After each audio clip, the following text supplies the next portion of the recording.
Hey guys, I'm about to show you today's lesson. We're gonna go through a little introduction to Photoshop, and then I'm gonna teach you how to colorize black and white photos. So um, just make sure to follow along, and you'll be done by the end of the class period. So as you can see, there's an assignment that you have today called Colorize Black and White Photo. The first thing I want you to do is download the practice files. So in order to do that, just click on this link right here, and you'll get a document that will come in.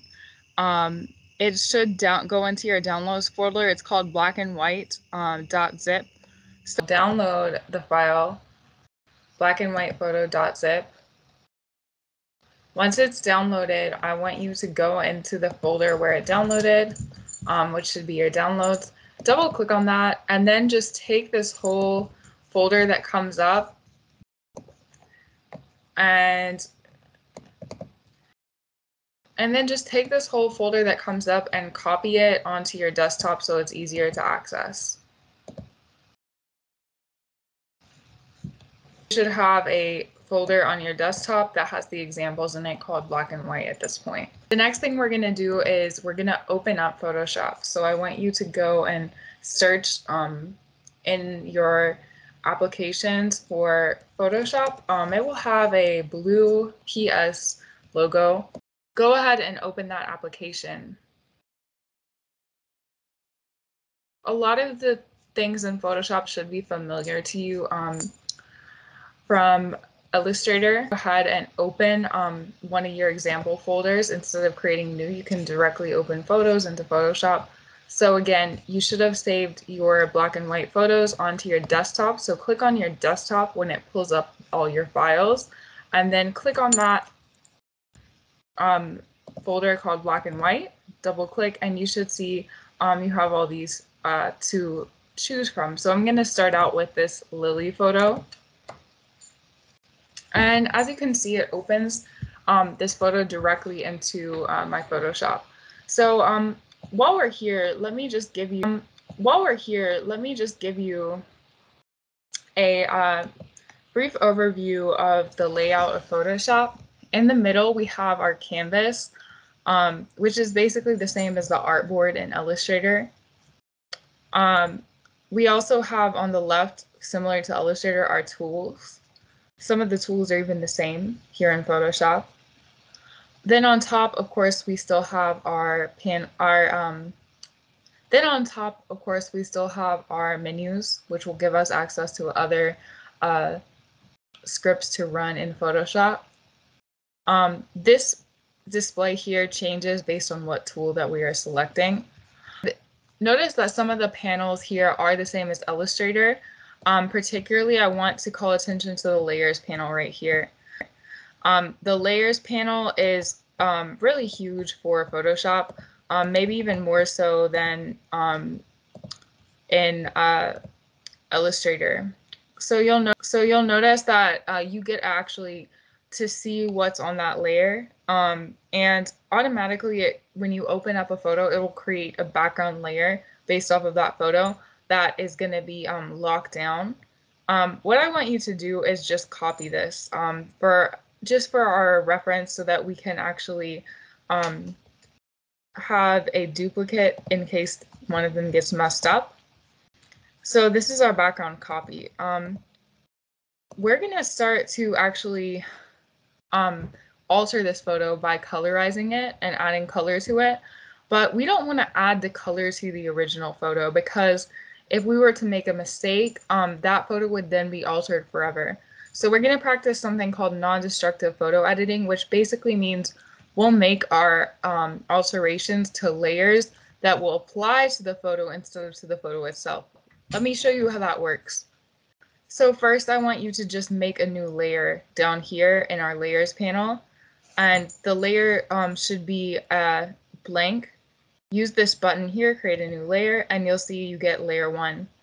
Now I'm going to show you what happens if I don't don't follow along right now, but just watch. So if I were to try and essentially modify this photo by coloring it in. Say I get my brush tool and then I get purple, and I'm gonna try just coloring over this. And I did a real sloppy job. But you know, I basically applied this all to my background instead of the original. I applied it to a copy. Even better, so I can apply it directly to a layer that will be used for coloring, and then I'll be even better off. So what I'm going to do is just delete this copy, and instead I'm going to actually call this layer 1. I'm going to call this color 1, and this is what I'm going to use for my first color. How do you actually add color? We're going to go back to a tool that we haven't really used too much in Illustrator. It's called the brush tool.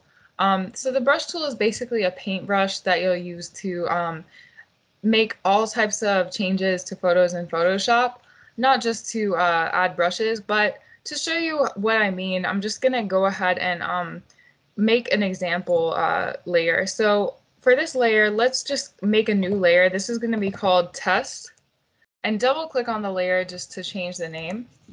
For this test layer, I'm going to just play around with the brush tool itself. So to make sure you have your brush tool, go over here to the left and click on this tool that looks like a brush. You can also hit B on your keyboard as a shortcut. If you don't see this and you see one of these other tools, just hold down on this whole brush tool section and you should see the brush tool again. In order to modify your brush tool, you basically have a few options to go with. First, you have up here the way that you change the size. So the size is measured in pixels. I can go from a really thin and small brush to a really thick brush, and you can see the difference here. The hardness basically refers to how soft are the edges. So I'm going to show you what the hardness looks like. This is 1% of hardness, and you'll notice that the edges are very feathered with the airbrush effect. If I go to 100% of hardness, you'll notice that the edges of my brush are very hard. So that's the hardness right there. Size and hardness are going to be really common things for you to edit in your brush. Now we also have opacity. Opacity is basically referring to how thick are your coats, or basically how see-through is the paint. With the opacity down, you'll notice that I have basically a thin kind of watercolor effect here. If I add the opacity to 100, you'll notice that it's a complete coat of paint.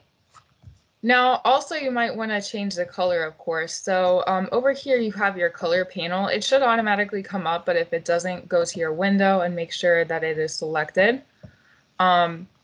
So again, go to the window, make sure that color is selected. Color basically works like this. You have your hues over here to the right, and hues are basically all the colors of the rainbow. So it goes from red, purple, blue, teal, green, yellow, orange, red, etc. And then what you'll do is to make a new color is, if you want it to be a very bright color, of course, you can keep it with the pure hue. And then you can make tints, or basically shades of your color, by adding white, or down here by adding black.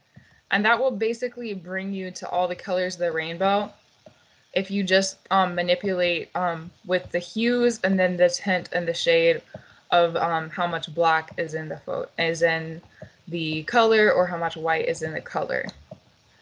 Now, of course, you know, you could play with this forever, and I do want you to take a few minutes and just experiment with how to change colors, how to change size of your brush, and how to change the hardness of the stroke. But we actually have a mission to do. So when you're done, go ahead and delete this layer that you called test. And we're going to go back to color 1, our layer color 1.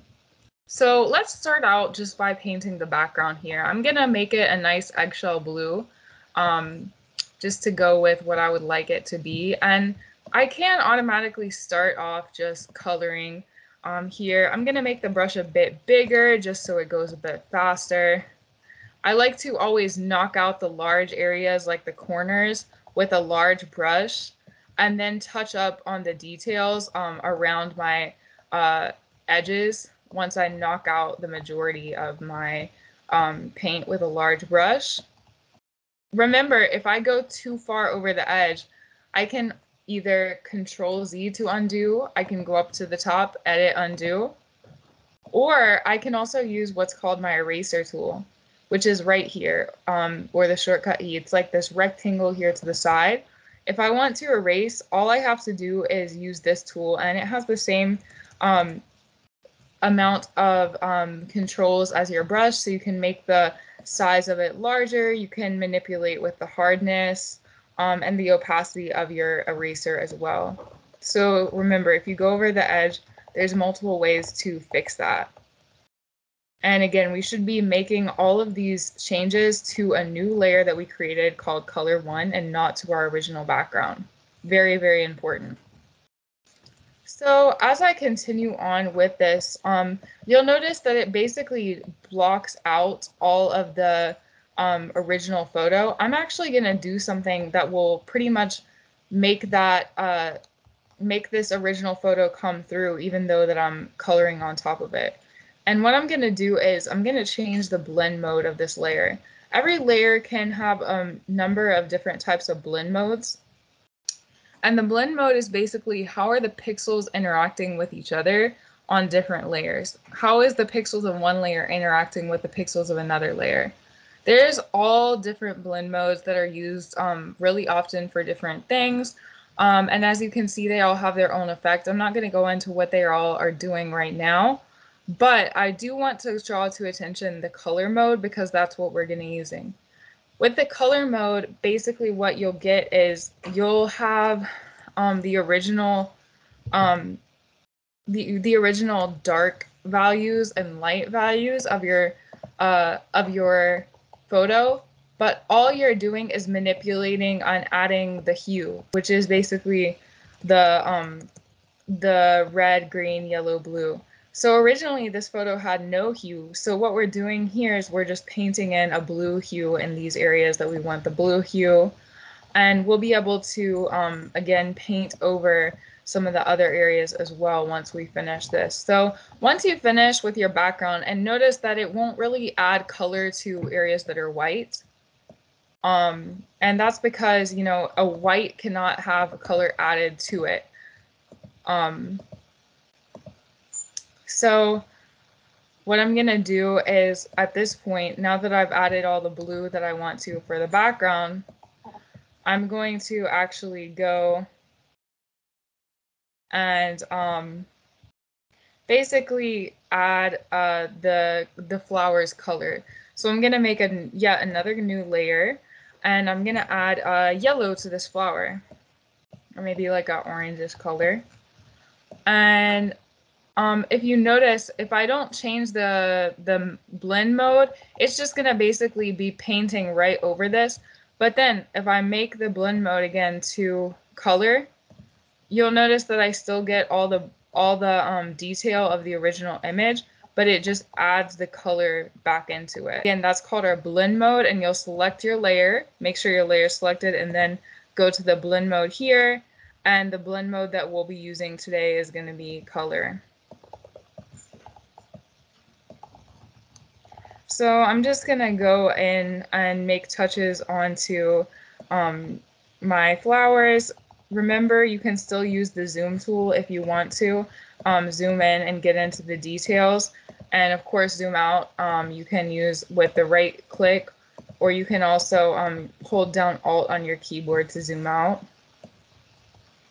So I'm just going to go in and just add all the yellow that I want to this image in my flower. The cool thing about this is you can do this same stuff to images of yourself, your friends, or things that you like. We're going to do that later on in the class so that you get to add some of your own creativity. But for now, we're just learning our way around Photoshop. So I'm going to go to my third color, which is going to be my stems. I'm going to make layer 3 for that. And notice I can just go back and wherever I messed up, use my eraser tool right here and just erase that from that layer.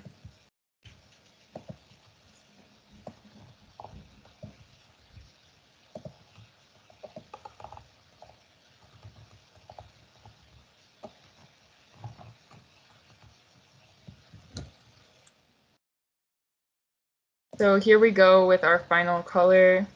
I'm gonna make it, the stems are gonna be kind of a greenish color. And again, I'm gonna make my blend mode the color mode so that it just, you know, pops in with the hue and nothing else. And if it's a little sloppy at first, it's okay because it takes a while to really learn how to control this. I'm going a little fast here for sure, just to get this done for my example.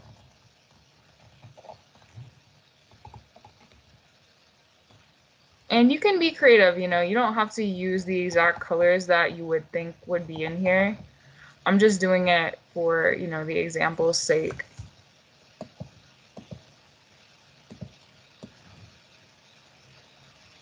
And so I'm just about done. And if you notice here, you know, I kind of got the blue up on these flowers. So, you know, I could always play with that and change it, get rid of it. I just have to go back to that blue layer and erase it from there. So now that I'm pretty much done, what I can do is I'm going to go to File, and then I'm going to go just to Export and Export As, and you should be able to export this as a PNG. I mean as a JPEG, not a PNG. You should be able to export this as a PNG, as a JPEG. I'm so used to saying PNG. I'm going to call this color Lily. I'm going to save it in my DDA1 folder on my OneDrive. And I'm going to save it as a JPEG when I get the chance to. It's being a little slow here. Save and export. So there that is finished. I can go back to my assignment on Canvas and I can just go to submit, start assignment, and then I'll just simply upload my file. I'll go to choose file. Again, it should be in my DDA1 folder. I called it Color Lily, open and submit. So I want you to do at least one of these. Ideally, in A will be 2, and you're gonna have today to do it, and we'll give you some time tomorrow just to brush up. But that should be basically your project for today. So there's a few different photos in the folder. Have fun. You can even use your own photo if you find a good one. Thank you so much, and have fun with Photoshop.